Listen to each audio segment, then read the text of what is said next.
லட்சக்கணக்கான குடும்பங்கள், கோடிக்கணக்கான கனவுகள். தமிழ்நாடு அரசு ஒவ்வொரு குடும்பத்திடமும் கேட்கின்றது, உங்க கனவை சொல்லுங்க.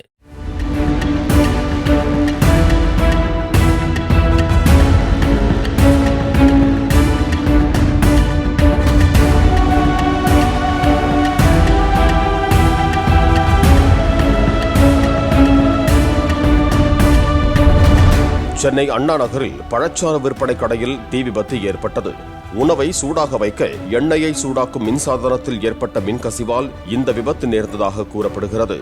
பழச்சாறு கடையில் பற்றிய தீ அருகில் இருந்த செல்போன் கடை, கண்ணாடி கடை உள்ளிட்ட கடைகளுக்கும் பரவியது. தீயணைப்புத் துறையினர் வந்து தீயை அணைத்தனர்.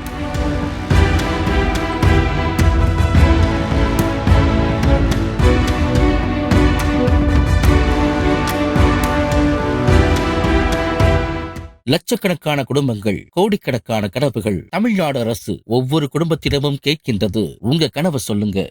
பிளே ஸ்டோர் மற்றும் ஆப் ஸ்டோரில் இருந்து பாலிமர் செயலியை QR கோடு மூலம் பதிவிறக்கம் செய்யுங்கள். செய்திகளை உடனுக்குடன் பெறுங்கள்.